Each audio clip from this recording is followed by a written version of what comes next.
नमस्कार साथियों, सबको जय भीम। जय भीम। और आज हमारे संग दो हमारे बड़े महानुभव हैं जो बहुत अच्छी जो है दिल्ली के अंदर क्या पूरे देश के अंदर बड़े चर्चित चेहरे भी हैं। और सबसे बड़ी बात क्या है कि बाबा साहब का जो मिशन है उस पर ये काफ़ी सालों से काम कर रहे हैं। और हमारे बीच में इस वक्त जो है भाई संदीप जी हैं, जो दिल्ली के पहले जो पहली सरकार बनी थी उसमें वो मंत्री रहे हैं और समाज कल्याण मंत्री रहे। और इसके अलावा बहुत दबंग और एक शेर, एक टाइगर के नाम से जाना जाता है, वाल्मीकि समाज से हैं भाई संदीप। और हमारे साथ में हैं भाई तेज सिंह, जो पिछले 40 साल से काम कर रहे हैं अम्बेडकर मिशन पर, और बड़ा जाना माना नाम है, देश विदेश में भी इनका नाम है और कई जगह इनको जो है बुलाया जाता है। जैसे मैं आपको बताऊँ, पाकिस्तान भी गए हैं, मिस्र भी गए हैं और भी कई कंट्री में गए हैं। बाकी ये है कि पूरी तरीके से इनका जीवन, इन दोनों भाइयों का जो जीवन है पूरी तरीके से बाबा साहब को समर्पित है। और इन्होंने कभी जो है किसी के संग बहुत बड़े बड़े ऑफर इनको आए, बहुत लोगों ने इनको जो है अपनी तरफ लालच देने की कोशिश करी, भाई ये कभी बिके नहीं और ना ही बिकेंगे, जैसा कि हम देखते आ रहे हैं कई सालों से। और इन्होंने कभी कंप्रोमाइज़ नहीं किया है। आज इसीलिए ये जो है आज अपनी एक अलग डगर लेकर चल रहे हैं, एक अलग सोच, एक बाबा साहब के विचार को लेकर उसी के ऊपर काम कर रहे हैं। तो मैं सबसे पहले पूछना चाहूँगा, एक बड़ा गर्म मामला है देश के अंदर अभी, और उसके ऊपर मैं दोनों से बात करना चाहूँगा ताकि एक साफ तस्वीर हमें पता लगे आखिर हो क्या रहा है देश के अंदर। ये संदीप भाई, जो अभी 22 जनवरी को मोदी जा रहे हैं अयोध्या एक इनॉग्रेशन करने और रामलला की स्थापना करने, प्राण प्रतिष्ठा करने, अयोध्या मंदिर का जो शिलान्यास करने, शिलान्यास तो खैर पहले हो चुका, अब तो सिर्फ उसका जो एक उन्होंने एक जिसे कहते हैं एक उद्घाटन करना है, राजनीतिक शिलान्यास। राजनीतिक शिलान्यास, बिल्कुल ठीक कहा है, राजनीतिक शिलान्यास। और कहते हैं कि वो मंदिर भी अभी आज़ाद हो रहा है। तो आप क्या समझते हैं कि 22 जनवरी को जो देश एक बहुत एक मोह पाश में, धर्म के मोह पाश में उन्होंने बांधा है, तो इस पर आपकी क्या राय है? देखिए, सबसे पहले मैं आपका धन्यवाद करता हूँ। भाई तेज से आज जो मुलाकात हुई, उनके ऑफिस में बैठे हैं हम। भाई साहब ने जो है अंबेडकर समाज पार्टी का निर्माण किया और उसके माध्यम से आंदोलन करते रहते हैं। तो हमारे काफ़ी सीनियर हैं, साहब काशीराम के साथ रहे हैं और बहुत अनुभव। आज काफ़ी चर्चा हुई, इस चर्चा से पहले हमने सार्वजनिक चर्चा की आपस में, काफ़ी अच्छी अच्छी बातें हुई और बहुत कुछ इनसे सीखने को मिला। देखिए, जो 22 जनवरी है वो हमें सोचना चाहिए कि वो हो क्या रहा है। 22 जनवरी इतिहास को दोहरा रहा है। सबसे पहले वहाँ पर जो साक्ष्य मिले, वहाँ पर बौद्धिस्ट मठ थे, उनको तोड़ करके, चाहे वो मुगलों ने तोड़ा हो चाहे वो ब्राह्मणों ने तोड़ा हो, वहाँ फिर मस्जिद भी बनाई गई। उससे पहले कहते हैं मंदिर भी था, अब दोबारा मंदिर वहाँ पर इस्टेब्लिश किया गया है। सुप्रीम कोर्ट में सेटिंग करके एक डिसीजन लिया गया और बांटा गया आपस में ना, मुसलमानों को भी वहाँ पर जगह दे दी, आस्था के नाम पर। हाँ, आस्था के नाम पे बांटा गया कि भाई तुम ये ले लो, हम ये ले लेते हैं। और ये शुरू से ही होता है, तो ये शुरू से ही होता रहा है कि इस तरह की चीज़ें जो हैं, देख लो, तो शुरू से ही ये होता रहा है कि आपस में कुछ लोगों ने इस देश को बांट बांट करके अपने अपने हिस्से में कुछ कुछ ले लिया और हमारे लोगों को, जो मूल निवासी लोग हैं यहाँ के, उनको नज़रअंदाज किया गया। तो 22 जनवरी को मैं एक बात ज़रूर कहूँगा इस देश के बहुसंख्यक समाज को, चाहे वो बहुजन समाज हो। कुछ लोग सोचते हैं बहुजन समाज का मतलब SC ST होते हैं, नहीं, बहुजन समाज का मतलब ये है जो 1585 की जो लड़ाई है, ब्राह्मण बनिए ठाकुर को छोड़ के पूरा देश का जो समाज है वो बहुजन समाज है। लेकिन मैं फिर भी कहूँगा, हिंदू हो, जो हमारे लोगों को हिंदू बनाया गया, वो लोग बहुजन समाज के लोग, मुस्लिम, क्रिश्चियन और जो भी लोग हैं, उन लोगों से अपील करता हूँ इस चैनल के माध्यम से कि 22 जनवरी को आप लोग अपने घरों में शांति से रहें। अगर आपने कुछ देखना भी है तो वो टीवी पे देख लें, क्योंकि इन्होंने कोई भी अपना कार्यक्रम, जो ये लोग कार्यक्रम करने जा रहे हैं, किसी भी कार्यक्रम को आज तक सफल नहीं किया जानबूझ करके, ताकि लोगों की भावनाओं को भड़काया जा सके और देश में वोट को पोलराइज किया जा सके। आपने मेवात में देखा, मेवात में दंगे करवाने का प्रयास किया गया कि वहाँ पर हम यात्रा निकाल रहे थे परिक्रमा के नाम पे। अब ये राम के नाम पे जो राजनीति खेल रहे हैं, मैं राजनीति कहूँगा, राम के नाम पे जो राजनीति चल रही है 2024 को साधने की जो इनकी तैयारी है, लोकसभा चुनाव का शिलान्यास है, ना कि राम मंदिर का शिलान्यास है। राम मंदिर तो अभी पूरा भी नहीं हुआ है और ये अभी से जो है ना इस तरह की हरकतें करने लग गए। संदीप भाई, इसका आपका कहने का मतलब है जो 2024 में जो चुनाव होने वाले हैं, ये उसके एक नींव रखी जा रही है, आधारशिला रखी जा रही है इसकी। देखिए, ये तैयारी है और शुरुआत है और कोई बड़ी बात नहीं है। ये पूरे देश में दंगे करवा के इस देश में इमरजेंसी भी लगा सकते हैं और उसके दौरान भी चुनाव करवा सकते हैं अपने अंडर में सब कुछ लेकर के, क्योंकि देश के सभी संवैधानिक संस्थानों पे कब्जा कर चुके हैं ये लोग और बहुत समझदारी से देश के लोगों को ही देश बचाने की जिम्मेदारी है। सरकार तो देश को बर्बाद करने में लगी हुई है ना। और हमारी काफ़ी चर्चा हुई तेज भाई से भी, इन्होंने भी बहुत सारी चीज़ें हमें बताई, नहीं हमें सीखने को मिली।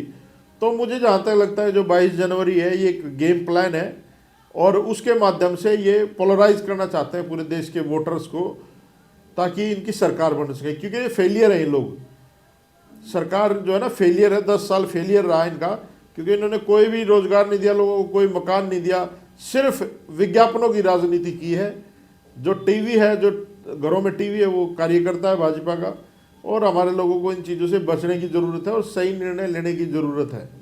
तो मेरा तो मानना यही है फिलिप भाई कि ये राजनीतिक तैयारी है 22 जनवरी। मैं आपकी बात से पूरी तरीके से सहमत हूँ, क्योंकि मैं ये जानता हूँ, हम भी इतने सालों से जो काम कर रहे हैं पूरे देश के अंदर, या आप जैसे जो कार्यकर्ता है समाज के, तो हमने आपसे ये सीखा है कि आपने जो हमें बताया कि ये जो हमारा समाज है, बहुजन समाज, इनका कोई भी प्रोग्राम होता है ये बगैर हमारे पूरा नहीं होता है और हमारे लोग जाके वहाँ पर जो है भीड़ बढ़ाते हैं।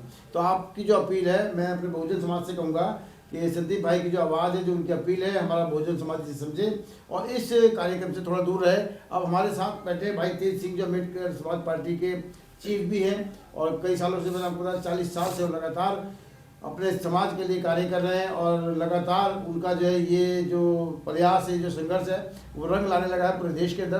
तो भाई तेज सिंह, मैं आपसे पूछना चाहूँगा, जैसे भी भाई ने बताया, संदीप भाई ने बताया कि 22 जो जनवरी का जो एक प्राण प्रतिष्ठा होने जा रही है, भाई ने कहा, संदीप भाई ने, कि भाई वो एक तरीके से राजनीतिक एक शक्ल बनाया जा रहा है, एक राजनीतिक जो मोर्चा है इनका, भाजपा का, संघ का, कि भाई किस तरीके से जब वोटों को पोलराइज किया जाए। तो आपका इस बारे में आप अपनी राय क्या रखते हैं? देखिए, हमारा देश धर्मनिरपेक्ष राज्य है जी, और धर्मनिरपेक्ष में सरकार को किसी भी धर्म का पक्ष नहीं लेना। सभी धर्म स्वतंत्र हैं, वो अपने आप करें। जो धार्मिक लोग हैं वो अपने धार्मिक अनुष्ठान करें। आर्टिकल 19 में उनको अब पूरी आज़ादी है, 19 से लेके 26 तक पूरी आज़ादी है। तो ये जो मोदी एंड कंपनी जो ड्रामा कर रहे हैं, उनका मकसद यही है कि किसी भी तरह से इस देश में हिंदू मुस्लिम राइट दंगे कराए जाएं और उन दंगों को आधार बनाकर ये मतलब हिंदुओं को कंसोलिडेट करके, हिंदुओं के नाम पे आज बैकवर्ड समाज हमारा वही आधा अधूरा है और दलित समाज भी इस तरह से है। तो ये धर्म के नाम पर, राम के नाम पर मतलब ये पोलराइजेशन करने, दंगा कराना चाहते हैं। तो इस दंगे से बचने के लिए, अगर दंगे वाली स्थिति होती है, तो मैं ख़ास तौर से अपने जो दलित समाज है, SC ST के लोग हैं, उनसे मैं अपील करूंगा कि अगर कोई दंगे वाली स्थिति बनती है, जब बनाते हैं, तो उस स्थिति में हमें मुसलमान भाइयों को पूरा प्रोटेक्शन देना है, उनको पूरा बचाना है। वो भी हमारे भाई, वो अरब, ईरान या अफ़गानिस्तान से नहीं आए, यहीं के कदीमी बासिंदे हैं। ये जिस समाज से यहाँ का सवर्ण हिंदू जो बतियाते कम थे, लतियाते जाते थे, वो लतियाए लोग ही मतलब मुसलमान बने, वही ईसाई बने, वही बौद्ध बने। तो ये सारे सब कुछ हमारे हैं, हम मूल्यवासी हैं।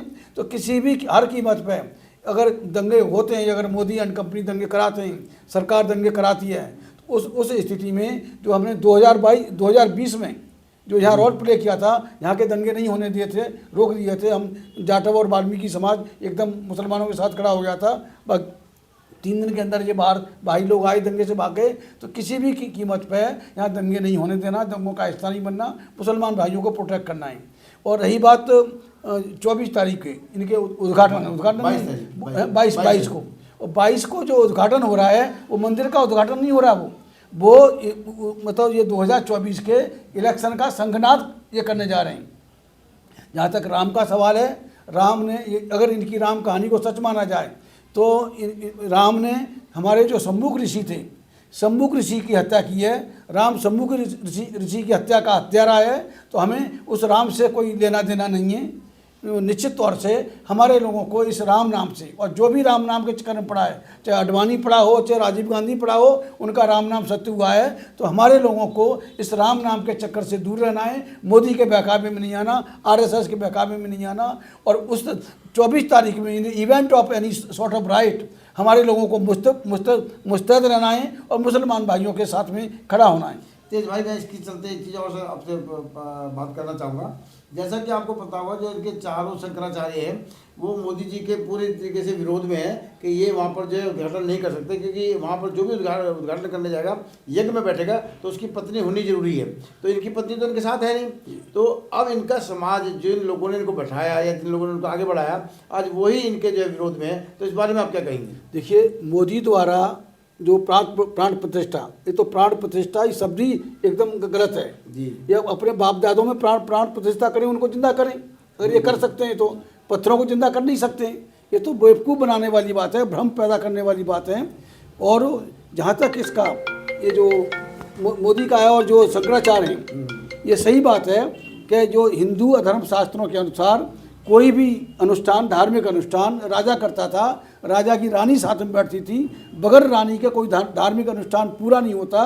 और अगर वो ऐसा बगैर रानी के अगर कोई अनुष्ठान हो रहा है तो उसे ब्रह्म नाम का कोई उसे अपशाप लगता था, और पूरे उसमें देश में, पूरे उसमें उसके राज्य में तबाही होती थी।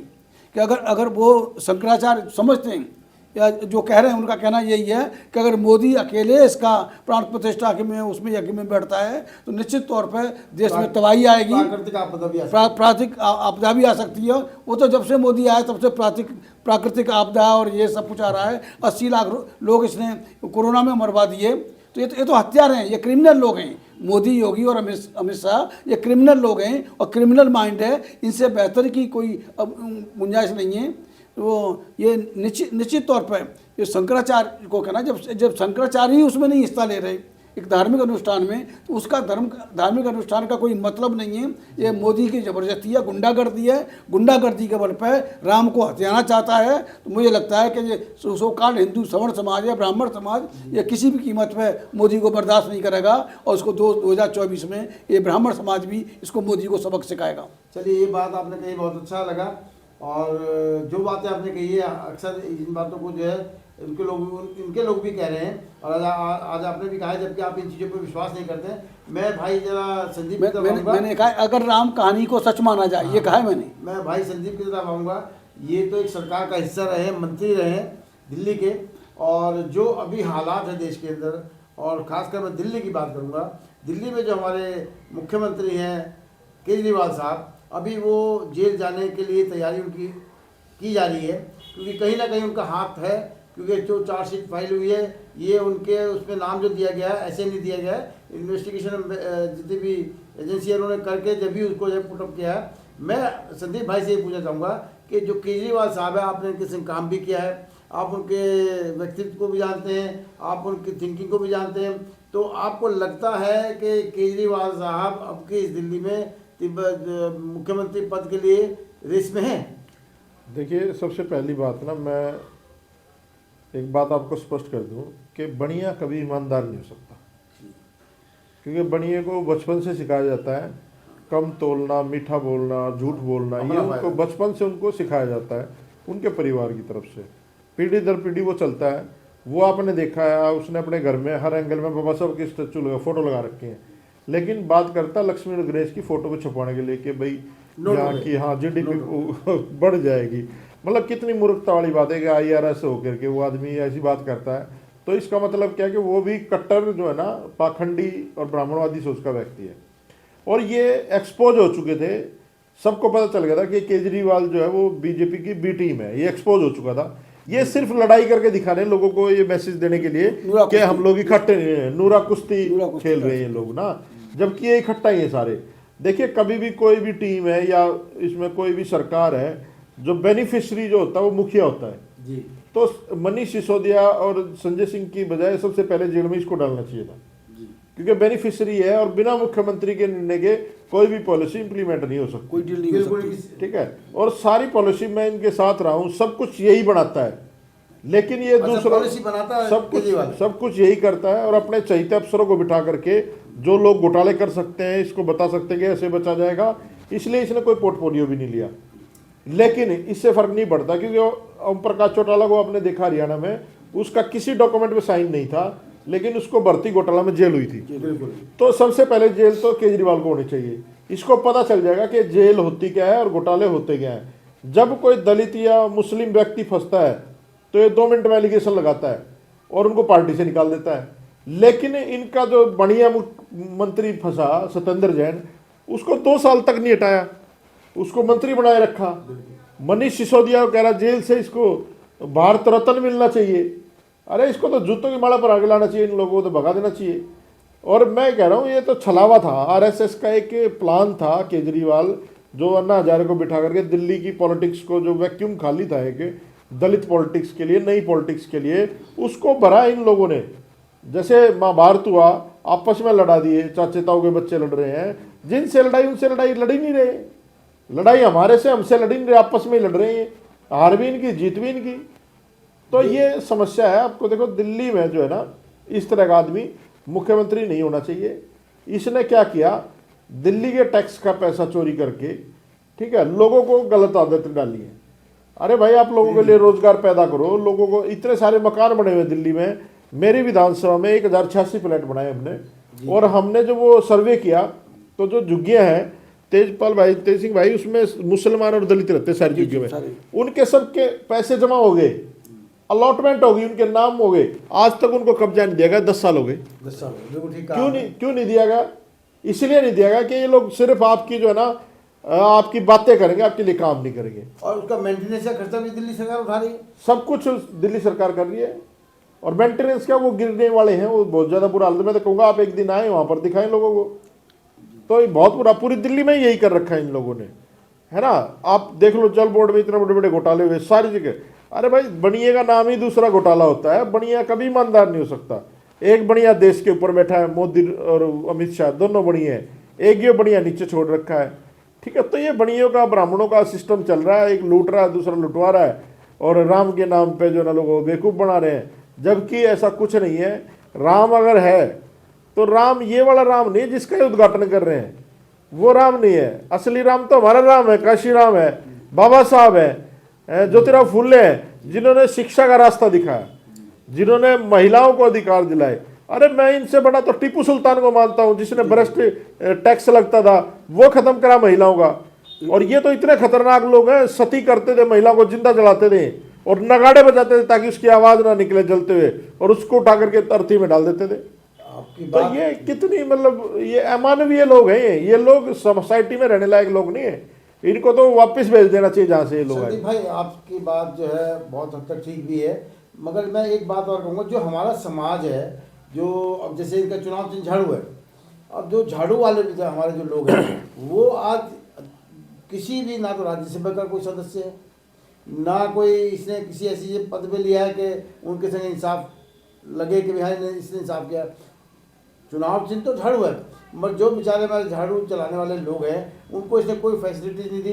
अभी मैंने सुना है कि थोड़े दिन पहले कुछ लोगों की भर्ती की है, मगर वो भर्ती जो है डेली बेसिस के आधार पर है, ना कि परमानेंट है, ठेकेदारों के अंदर। ठेकेदारों के अंदर। देखिए आपको मैं एक चीज़ बताऊँ, चाहे कांग्रेस हो, चाहे बीजेपी हो, चाहे आम आदमी पार्टी हो, आप मुझे एक सिंगल नेता बता दो इन पार्टियों में दलितों का जिसकी कोई औकात हो। ये वैसे ही लोग हैं जैसे आप चाहे पाकिस्तानी बुल्ली पाल लो, चाहे आप कौन सा होता है जर्मन शेफर्ड पाल लो, है, या आप रोड व्हीलर पाल लो, कितनी भी खतरनाक नस्ल का कुत्ता पाल लो, जब मालिक आता है ना वो पूछ ही लाता है। कुत्ता कुत्ता ही होता है, तो कुत्ता ही होता है, ये सच्चाई है।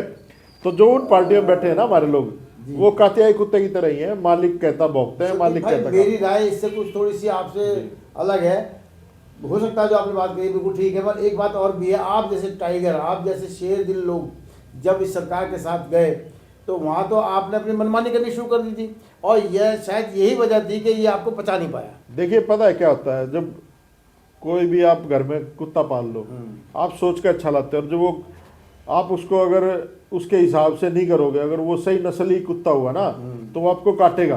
तो हम लोग नस्ली कुत्ते हैं, बाबा साहब अम्बेडकर की औलाद है हम लोग, ठीक है, हम लोग सम्राट अशोक की संतान है। तो हम लोग नस्ल वाले लोग हैं, वो दोगले लोगों को रखते हैं। तो हम लोग तो कहीं भी नहीं रह सकते, जहाँ ईमानदारी नहीं है हम लोग नहीं रह सकते। हम आज बाहर कुछ फर्क नहीं पड़ता हमारे, हम लोग नॉर्मल कार्यकर्ता की तरह रहते हैं। बाबा साहब के कार्यकर्ता हम लोग।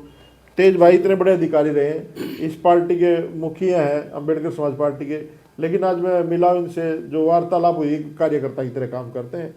तो ये ना फर्क है खून का, असली डीएनए का। जो मिलावट वाले लोग हैं वो बैठे हैं, और हम लोग असली डीएनए, हम लोग मूल निवासी, हम लोग समझौते नहीं कर सकते।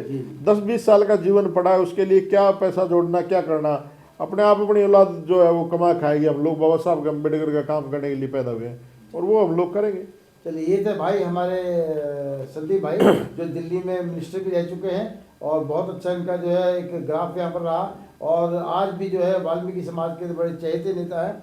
चलते चलते मैं तेज भाई से ये पूछूंगा कि तेज भाई, आज जो आप एक मिशन को लेकर चल रहे हैं, और मुझे ज्ञात हुआ है, मुझे कई और बाहर के लोगों ने बताया कि आज हमारे जो तेज भाई है 2025 की चुनाव की तैयारी दिल्ली में कर रहे हैं। तो आपकी तैयारी किस प्रकार से चल रही है, जो कि 2025 में केजरीवाल को आप जो है एक मात दे सकते हैं? देखिए, हमारी मतलब हम तो एक सोशल डॉक्टर की तरह हैं। इमरजेंसी केस हमारा जो दलितों में भी दलित हैं उसको अपलिफ्ट करना है, उसको आगे लेके आना है। तो इसी लिहाज से करीब 45-50 लाख वाल्मीकि समाज है हमारा, जो बहुत बड़ा मतलब वोटर भी है, सपोर्टर भी है। लेकिन किसी इन कांग्रेस ने, कभी बीजेपी या आम आदमी के भ्रम में वो लोग इधर उधर जा रहे हैं, और कोई पूछ नहीं है उनकी। तो ऐसी स्थिति में मेरी कोशिश है कि हम वाल्मीकि समाज का नीचे से क्यों ना हमारा मुख्यमंत्री आए, राजा बनने की ललक पैदा हो समाज में। जैसे कांशीराम साहब ने चमारों में ललक पैदा की राजा बनने की, और राजा बना के दिखाया।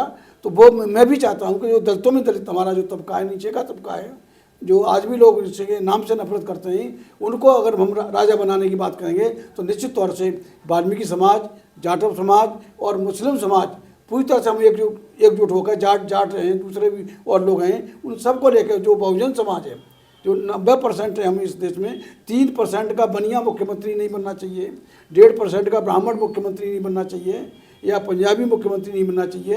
हमारा वाल्मीकि भाई यहाँ उसका राइट बनता है, जहाँ मेजोरिटी में, तो वो मुख्यमंत्री होना चाहिए। और हम समाज को जगाने का पूरा काम करेंगे, और हमें उम्मीद है कि इंशाअल्लाह हमें कामयाबी मिलेगी। चलिए, बहुत बहुत शुभकामनाएं हम आपको देते हैं कि आपका जो मिशन है ये सफल हो, क्योंकि मुझे ऐसा लगता है कि अगर इस प्रकार की जो भावना जैसे संदीप भाई रखते हैं, आप रखते हैं, अगर ऐसे कार्यकर्ता यहाँ दिल्ली में, पूरे देश में अगर काम करें, तो ज़रूर हमारा बहुजन समाज एक साथ आ सकता है। और मैं बहुजन समाज से भी अपनी तरफ से एक अपील करूँगा कि ऐसे जो लीडर्स हमारे पास हैं, इन लीडर्स का हम फ़ायदा उठाएं, इनके मिशन का, इनकी सोच का, इनका विचार का, जिस मिशन पर ये लोग काम कर रहे हैं, उनके साथ मिलकर काम करें, ताकि दिल्ली के अंदर से शुरुआत हो और पूरे देश में जो है फैल जाए। तो आप सबका बहुत बहुत धन्यवाद, आप लोगों ने समय दिया।